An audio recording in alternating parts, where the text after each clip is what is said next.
Hello दोस्तों, this is Manish Saini and you are watching Sankalp academy. तो आज हम बात करने वाले हैं इंडियन पॉलिटी के नए चैप्टर के बारे में। वह है हमारा यहाँ पर पंचायती राज व्यवस्था।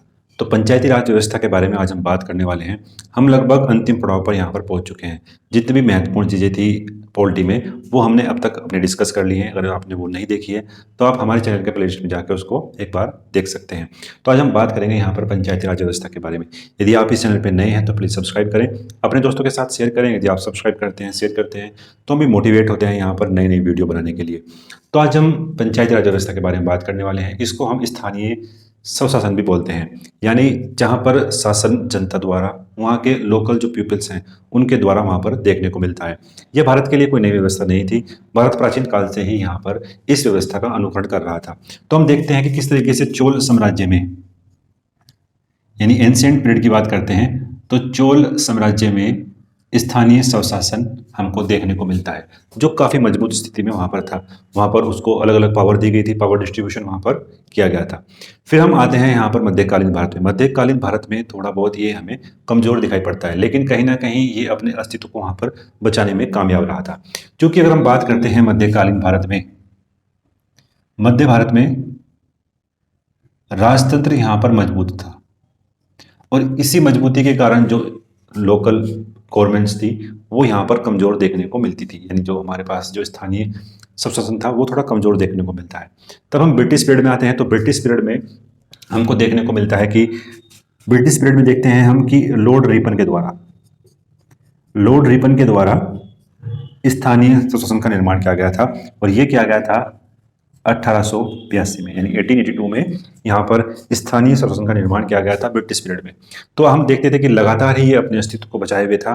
फिर हम 1947 में यहाँ पर आज़ाद होते हैं। तो हमारी जो संविधान सभा थी वहाँ पर पंचायती राज को लेकर एक डिबेट होती है। जितने भी हमारे बड़े बड़े लीडर थे, जितने भी जवाहरलाल नेहरू प्रधानमंत्री हों या गृह मंत्री हों, वो इन सब को लेकर आश्वस्त थे कि पंचायती राज व्यवस्था हमारे संविधान में होनी चाहिए। लेकिन जो दूसरी ओर थे डॉक्टर भीमराव अम्बेडकर, वो इसको अभी एट प्रेजेंट, मतलब उस स्थिति में यहाँ पर उसको लागू करने के लिए स्थिति में नहीं थे। फिर हम देखते हैं कि आर्टिकल 40 यहाँ पर बात करता है पंचायती राज के गठन के बारे में, जो हमें देखने को मिलता है डीपीएसपी में, यानी राज्य के जो नीति निर्देशक हैं वहाँ पर आर्टिकल 40 में ग्राम पंचायतों के गठन के बारे में कहा गया है। क्योंकि गांधी जी जो थे वो ग्राम पंचायतों को सशक्त करने के लिए आश्वस्त थे, यानी ग्राम पंचायत जो थी वहाँ पर उनको मजबूत बनाया जाए, उनका ये मानना था। तो इसलिए ही डीपीएसपी में यहाँ पर आर्टिकल 40 में ग्राम पंचायतों के गठन की बात की गई थी।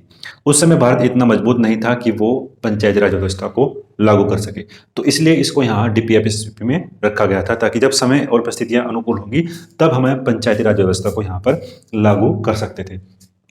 फिर जो इसकी प्रक्रिया थी लागू करने की, तो वो हम देखने को मिलते हैं यहाँ पर जो समितियां बनाई गई थी अलग अलग, उसके माध्यम से इसको यहाँ पर लागू किया गया था। इसके बाद करते हैं, इससे पहले हम बात करते हैं यहाँ पर इसके उद्देश्य के बारे में। इसका उद्देश्य क्या है? इसका उद्देश्य है यहाँ पर लोकतांत्रिक विकेंद्रीकरण। यानी अगर हम बात करते हैं गांव में रहने वाला व्यक्ति भी सत्ता का भागीदार होना चाहिए, तो यहाँ पर सत्ता के विकेंद्रीकरण की बात की गई है। तो यहाँ पर बात की गई है सत्ता के विकेंद्रीकरण की, यानी जो गांव में रहने वाला व्यक्ति है वो भी किसी न किसी पावर का, किसी न किसी शक्ति का यहाँ पर उसका ग्रहण कर सके। तो यहाँ पर इसका उद्देश्य यही था कि पंचायती राज व्यवस्था के माध्यम से सत्ता का विकेंद्रीकरण यहाँ पर किया जाए। तो जब हम आज़ाद होते हैं तो विभिन्न विभिन्न समितियां यहाँ पर बनाई गई थी। तो इन समितियों से यहाँ पर प्रश्न देखने को हमें मिलते हैं, और लगातार ही एग्जाम में हमें यहाँ से प्रश्न देखने को मिलते हैं, और काफ़ी अच्छे प्रश्न भी यहाँ पर मिलते हैं। तो ऐसी समितियों को हम डिस्कस करेंगे। पहली जो हमारे पास समिति थी वो थी यहाँ पर बलवंत राय मेहता समिति, जो यहाँ पर थी 1957 में इसको यहाँ पर बनाया गया था। और इसकी जो रिकमेंडेशन थी वो थी कि यहाँ पर भारत में त्रिस्तरीय पंचायती राज व्यवस्था की इन्होंने वकालत की थी, यानी जो 3 स्तरों पर पंचायती राज व्यवस्था का निर्माण किया जाना चाहिए। वो 3 स्तर कौन कौन से थे? वो थे हमारे पास यहाँ पर ग्राम स्तर पर, ब्लॉक स्तर पर और जिला स्तरों पर। इन 3 स्तरों पर यहाँ पर पंचायत का निर्माण यहाँ पर किया जाना चाहिए। इनकी रिकमेंडेशन यहाँ पर ये थी, जो थे बलवंत राय मेहता समिति। फिर हम देखते हैं सबसे पहले 2 अक्टूबर 1959 को राजस्थान के नागौर में भारत की पहली पंचायती राज व्यवस्था का यहाँ पर गठन किया गया था। एग्जाम के पॉइंट ऑफ व्यू से ये काफी महत्वपूर्ण है और कई बार ये यहाँ पर पूछा भी गया है। राजस्थान के नागौर में 2 अक्टूबर 1959 को यहाँ पर पहली ग्राम पंचायत का गठन यहाँ पर किया गया था। तो अब तक हमने जाना कि बलवंत राय मेहता समिति ने यहाँ पर 3 स्तरों में पंचायतों की वकालत की थी। इनका जो निर्माण किया गया था 1957 में किया गया था और ग्राम, ब्लॉक और जिला स्तर पर इन 3 स्तरों पर अब तक यहाँ पर पंचायती राज स्तरों का निर्माण करने की बात की गई थी। नेक्स्ट जो हम समिति देखते हैं हमारे पास वो आती है कि अशोक मेहता समिति। अशोक मेहता समिति यहाँ पर बात करती थी 2 स्तरीयों की पंचायत समिति के बारे में। एग्जाम में पूछा भी गया है कि 2 स्तरों पर कौन सी समिति की रिकमेंडेशन थी। तो 2 स्तरों पर यहाँ पर रिकमेंडेशन करती है अशोक मेहता समिति। वो बात करती है ग्राम और जिला। जो ब्लॉक स्तर था उसने यहाँ पर इसको छोड़ दिया था और 1977 में यहाँ पर अशोक मेहता समिति का निर्माण किया गया था। कई बार ये जो समितियां हैं वो एग्जाम में क्रम से लगाने के लिए भी आया है कि आप उन बलवंत राय मेहता समिति, अशोक मेहता समिति, या हम बात करते हैं जी.के. राव समिति और एल.एम. सिंघवी समिति को क्रम से लगाने के लिए भी कई बार एग्जाम में पूछा गया है। फिर नेक्स्ट जो हमारे पास यहाँ पर आती है समिति वो है यहाँ पर जी.वी.के. राव समिति। इसको यहाँ पर हम राव समिति भी बोलते हैं। ये 1957 में यहाँ पर इसको बनाया गया था, इस समिति को। और सबसे महत्वपूर्ण और सबसे लेटेस्ट जो हमारे पास समिति है वो है एल.एम. सिंघवी समिति। एल.एम. सिंघवी समिति जो थी वो 1986 में इसको बनाया गया था और यहाँ पर इसकी जो रिकमेंडेशन थी वो काफी महत्वपूर्ण थी। उसी के आधार पर यहाँ पर हमने संवैधानिक मान्यता दी थी पंचायती राज व्यवस्था को। इन्होंने एक और इसमें ऐड किया था, वो था यहाँ पर न्याय पंचायत। और 3 स्तरों पर यानी ग्राम, ब्लॉक और जिला, इन 3 स्तरों पर यहाँ पर रिकमेंड किया था कि इन 3 स्तरों पर यहाँ पर हमें अपने व्यवस्था को यहाँ पर बांटना होगा। तो अब तक हमने यहाँ पर डिस्कस किया आर्टिकल 40 में ग्राम पंचायतों गठन के बारे में है, ये डीपीएसपी में है। यहाँ पर जो इसका उद्देश्य है वो लोकतांत्रिक विकेंद्रीकरण का है। सबसे पहली जो ग्राम पंचायत थी वो राजस्थान के नागौर में 2 अक्टूबर 1959 को यहाँ पर लागू की गई थी। इन समितियों के माध्यम से हम लगातार पंचायती राज व्यवस्था के गठन के बारे में बात करते हैं। सबसे पहले जो हमारे पास समिति थी वो थी यहाँ पर बलवंत राय मेहता समिति। नेक्स्ट थी हमारे पास अशोक मेहता समिति। फिर हमारे पास जो नेक्स्ट थी वो थी यहाँ पर राव समिति और उसके बाद थी हमारे पास यहाँ पर एल.एम. सिंघवी समिति। एल.एम. सिंघवी समिति एग्जाम के पॉइंट ऑफ व्यू से काफी महत्वपूर्ण है, जहां पर बात करती है संवैधानिक मान्यता देने का अधिकार दिया गया था। न्याय पंचायत और 3 स्तरों पर यहाँ पर इसकी रिकमेंडेशन की गई थी। तो अब तक हमने जाना कि किस किस तरीके से यहाँ पर ग्राम पंचायत के विकास करने की बात की गई थी। अब हम पहुंचते हैं 1992 में। इसकी जो रिकमेंडेशन थी, सिंघवी समिति की जो रिकमेंडेशन थी, उसको मेन पर्पस था कि उसको कैसे हम लागू कर सकते हैं। राजीव गांधी जब गवर्नमेंट थी तो उसने भी प्रयास किया था कि हम ग्राम पंचायत व्यवस्था को अपने देश में लागू कर सकें, बट वो नहीं कर पाए। उसके बाद यहाँ पर आते हैं नरसिंह राव की जो गवर्नमेंट थी, उसने ये जिम्मा लिया और 73वें संविधान संशोधन के माध्यम से यहाँ पर 1992 जो संशोधन हुआ था उसको यहाँ पर ग्राम पंचायत को लागू किया था। और यह जो संविधान हमारा संशोधन था, इसमें ग्राम पंचायत को संवैधानिक दर्जा दिया गया था। ये काफी महत्वपूर्ण है, एग्जाम के पॉइंट ऑफ व्यू से काफी ये महत्वपूर्ण यहाँ पर हो जाता है कि 73वां संविधान संशोधन 1992 किससे संबंधित है। तो ये संबंधित है यहाँ पर पंचायती राज व्यवस्था से। तब हमने इसे अपने संविधान में शामिल किया तो अलग अलग अमेंडमेंट यहाँ पर किए गए थे, कुछ नई चीजें यहाँ पर ऐड भी की गई थी हमारे कॉन्स्टिट्यूशन में। तो अब उनको डिस्कस करते हैं, वहां से लगातार ही प्रश्न ये पूछे जाते हैं। तो हम बात करते हैं जो पंचायती राज व्यवस्था है वो भारतीय संविधान के भाग 9 में यहाँ पर ऐड की गई थी। इसके लिए अनुसूची यहाँ पर जो थी वो 11वीं अनुसूची में यहाँ पर पंचायती राज व्यवस्था को सम्मिलित किया गया था। फिर हम बात करते हैं कौन कौन से आर्टिकल इसके लिए थे।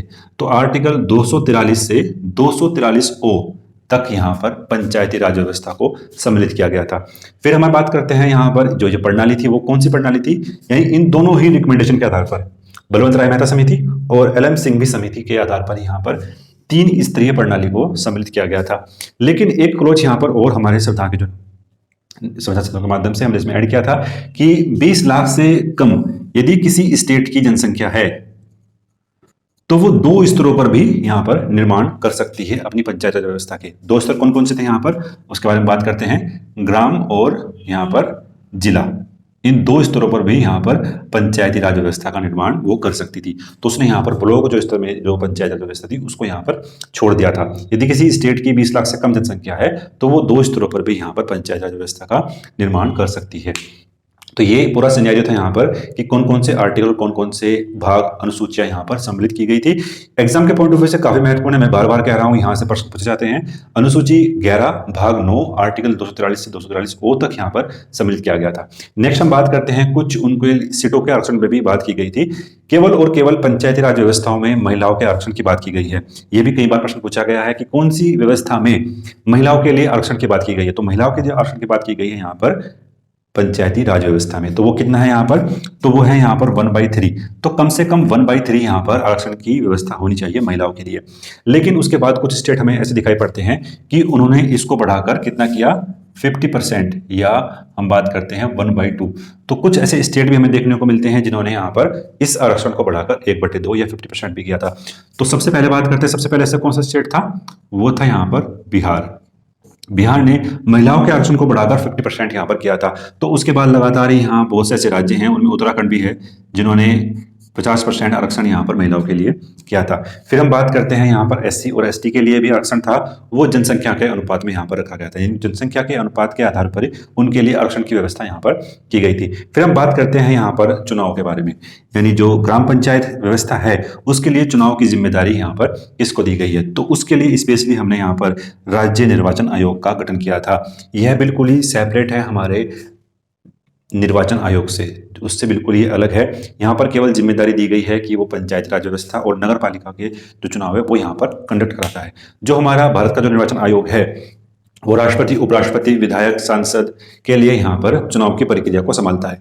लेकिन पंचायती राज व्यवस्था के लिए राज्य निर्वाचन आयोग का गठन करने की बात की गई थी।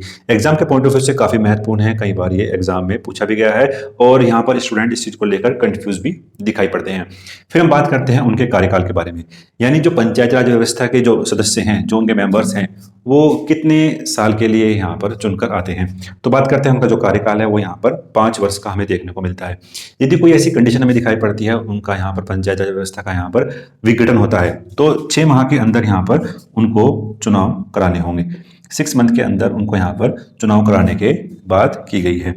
यदि ऐसी कंडीशन आती है कि 6 माह के बाद उनका कार्यकाल यहाँ पर पूरा होना था, तो वो अपने पूरे कार्यकाल के लिए यहाँ पर चुने जाते हैं।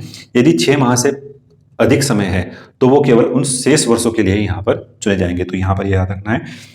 फिर हम बात करते हैं जहां से अक्सर प्रश्न पूछा जाता है, वो है यहाँ पर चुनाव के लिए न्यूनतम एज। चुनाव के लिए जो न्यूनतम एज यहाँ पर रखी गई है वो यहाँ पर 21 साल रखी गई है, यानी 21 साल का जो व्यक्ति है, नागरिक है, वो पंचायती राज व्यवस्था के लिए यहाँ पर चुनाव की तैयारी या चुनाव में यहाँ पर भाग ले सकता है।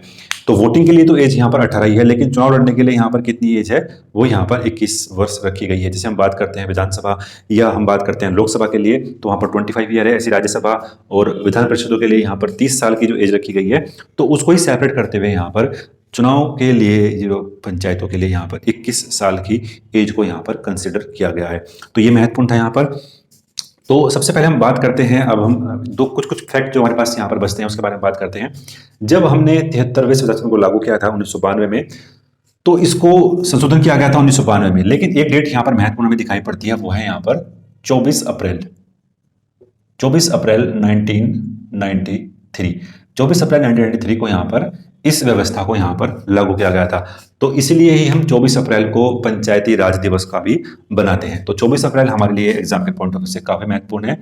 पंचायती राज दिवस ये यहाँ पर बनाया जाता है 24 अप्रैल को। तो इतने फैक्ट अब तक हमने यहाँ पर जाने कि कौन कौन से हमारे एग्जाम के पॉइंट ऑफ व्यू से यहाँ पर महत्वपूर्ण हमें दिखाई पड़ते हैं। एक यहाँ पर महत्वपूर्ण और भी हमारे पास बचता है, वो है यहाँ पर राज्य वित्त आयोग।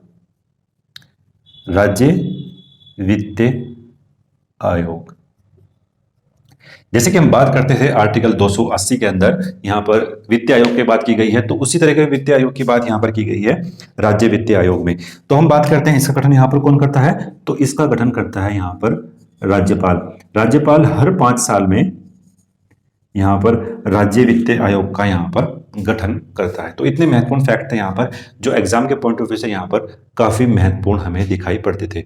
तो उन सभी के बारे में हमने डिस्कस कर लिया है। तो और यहाँ पर जो ये पंचायत राज व्यवस्था यहाँ पर लागू की गई थी, इसमें यहाँ पर 29 ऐसे कार्य थे जिनको यहाँ पर करना था, तो ये भी महत्वपूर्ण था। तो उन सभी जो महत्वपूर्ण फैक्ट यहाँ पर होने वाले थे उसके बारे में डिस्कस कर लिया है। अब हम बात करते हैं इसकी संरचना के बारे में। इसकी 3 स्तरों पर हमने बात की, 3 स्तरों पर यहाँ पर इसकी संरचना हमें दिखाई पड़ती है। सबसे पहला जो स्तर है हमारे पास वो है यहाँ पर ग्राम पंचायत। ग्राम पंचायत का जो है यहाँ पर हेड होता है वो होता है यहाँ पर, उसको हम बोलते हैं मुखिया। तो उसको हम मुखिया बोलते हैं। इसका यहाँ पर क्या कार्य है कि इसका यहाँ पर कार्य है कि ग्राम स्तर पर विकास योजनाओं का क्रियान्वयन और रणनीति की पहचान करना है। यानी जितनी भी इंप्लीमेंटेशन करनी है योजनाओं के बारे में, तो वो यहाँ पर ग्राम पंचायत के द्वारा ही यहाँ पर की जाती है। तो अपने आप में काफ़ी ये पावर रखता है। यहाँ पर ग्राम स्तरों पर जो विकास योजनाएं हैं उनका क्रियान्वयन करना है, उसके लिए रणनीति बनाना है, तो उन सभी की जिम्मेदारी यहाँ पर ग्राम पंचायत के मुखिया को दी गई है। एक यहाँ पर महत्वपूर्ण फैक्ट ये बचता है कि ग्राम पंचायत का जो मुखिया है इसका चुनाव जनता द्वारा यहाँ पर प्रत्यक्ष रूप से किया जाता है। एग्जाम के पॉइंट ऑफ व्यू से काफी महत्वपूर्ण है, कई बार ये पूछा भी गया है कि ग्राम पंचायत का जो मुखिया है उसका चुनाव किस रूप में किया जाता है, तो प्रत्यक्ष रूप में हमें देखने को मिलता है। तो फिर बात करते हैं हम इन दोनों स्तरों के बारे में, यानी जो पंचायत समिति है इसका प्रमुख और जिला परिषद है जो इसका अध्यक्ष। इसके प्रमुख और अध्यक्ष के जो चुनाव किया जाता है वो अप्रत्यक्ष विधि के द्वारा किया जाता है। यानी जो पंचायत समिति है वो ही उसके जो सदस्य हैं वही उसके प्रमुख के लिए वोट डालते हैं। ऐसी जो जिला परिषद है उसके प्रमुख के लिए, उसके अध्यक्ष के लिए यहाँ पर वोटिंग इसके सदस्यों के द्वारा ही यहाँ पर की जाती है। तो ये एक महत्वपूर्ण अंतर हमें देखने को मिलता है यहाँ पर इसकी संरचना के बारे में, जहाँ से एग्जाम में प्रश्न बनते हैं। तो ग्राम पंचायत का यहाँ पर काम था कि ग्राम स्तर पर जो विकास योजनाएं हैं उनके क्रियान्वयन, उनकी रणनीति के बारे में अवगत कराए जो वहाँ पर राज्य है। फिर हमारे पास है यहाँ पर पंचायत समिति और उसका प्रमुख, उसका जो यहाँ पर हेड होता है उसको हम प्रमुख बोलते हैं। तो ग्राम पंचायतों के वार्षिक योजनाओं पर यहाँ पर विचार विमर्श करता है और समेकित योजनाओं को जिला परिषदों में प्रस्तुत करने का यहाँ पर काम करता है। हम देखते हैं कि पंचायत जो समिति है वो इन दोनों के बीच मीडिएटर का काम करती है, यानी वो इन दोनों के बीच मध्यस्थ के रूप में यहाँ पर काम करती है कि जितनी भी ग्राम पंचायत की जो विकास योजनाएं हैं उनसे अवगत कराना यहाँ पर जिला परिषद को, और जिला परिषद कैसे उसके लिए यहाँ पर फंड को अरेंज करती है। तो ये पूरी यहाँ पर मीडिएटर का रोल यहाँ पर निभाती है और जिला परिषद के सामने यहाँ पर उनकी कार्य योजना, उसकी प्रणाली, उसके बारे में यहाँ पर डिस्कस करती है जिला परिषद से। फिर हम देखते हैं यहाँ पर जो जिला परिषद है उसके हेड को हम यहाँ पर अध्यक्ष बोलते हैं। अध्यक्ष यहाँ पर जो जिला परिषद है उसका यहाँ पर मेन कार्य है कि समन्वय और पर्यवेक्षण, यानी जो हमारी पंचायत समिति है और जो ग्राम पंचायत है उसके समन्वय और पर्यवेक्षण के रूप में कार्य करता है, यानी उसके एक संरक्षण उसको प्रदान करना। तो ये पूरा यहाँ पर सिनेरियो था इसकी संरचना के बारे में। तो अब तक हमने यहाँ पर पूरा डिस्कस किया है, जितने भी फैक्ट यहाँ पर महत्वपूर्ण हो सकते थे उसके बारे में हमने डिस्कस कर लिया है। और जो राज्य वित्तीय आयोग है वो यहाँ पर फंड को देने का काम करता है। तो ये जो राज्य वित्तीय आयोग है वो डिसाइड करता है कि जो सरकार है, जो यहाँ पर राज्य की सरकार है और जो स्थानीय स्वशासन है उसके बीच कितने कितने परसेंटेज में यहाँ पर उनकी राशि को बांटा गया था। तो यहाँ पर जो मेन कार्य है वो राज्य वित्त आयोग का फंड को प्रोवाइड करना है पंचायती राज व्यवस्था को। तो जितने भी यहाँ पर महत्वपूर्ण फैक्ट हो सकते थे उसके बारे में डिस्कस कर लिया है। ये जो हम बात करते हैं यहाँ पर वो हमने पीटी के लिए बात की थी। यदि आप कोई इस परीक्षा में किस तरह के मेंस के जो प्रश्न बनते हैं उसके बारे में बात करते हैं। मेंस में जो हम देखते हैं इसका सबसे मेन का जो प्रश्न बनता है वो बनता है यहाँ से उद्देश्य, कि पंचायत राज जो व्यवस्था है उसका यहाँ पर क्या पर्पज, क्या उद्देश्य है। दूसरा हम बात करते हैं इसकी समस्याओं के बारे में, यानी इतना अच्छा तरीके से इसको हमने इम्प्लीमेंटेशन किया और तब भी ये प्रभावी रूप से लागू नहीं हो पा रही है। ना तो इसके प्रति जो राज्य सरकार है वो ना ही काफ़ी अवेयर भी नहीं है कि इसको शक्ति प्रदान की जाए। तो कम से कम शक्ति देने की यहाँ पर कोशिश की गई है पंचायती राज व्यवस्था को राज्य सरकार के द्वारा, और कम से कम शक्ति अगर इसको मिलती है तो वो उनको इम्प्लीमेंटेशन भी करने में यहाँ पर असमर्थ दिखाई पड़ती है। तो कुछ समस्याएं भी यहाँ पर हमें देखने को मिलती हैं। और उसके बाद जो मेंस में अक्सर प्रश्न पूछा जाता है वो पूछा जाता है यहाँ से इस समस्या का क्या उपाय हो सकता है। तो मेंस में आपके इस तरह के प्रश्न यहाँ पर बनते हैं पंचायत राज व्यवस्था से संबंधित, और जितने भी महत्वपूर्ण फैक्ट यहाँ पर हो सकते हैं मेंस में आप इन फैक्ट का यहाँ पर यूज भी कर सकते हैं कि इन फैक्टों के माध्यम से आप बता सकते हैं कि क्या क्या समस्याएं हैं, क्या क्या यहाँ पर इसके लिए उपाय हम कर सकते हैं। तो आशा करते हैं आपको हमारी सीरीज पसंद आ रही होगी।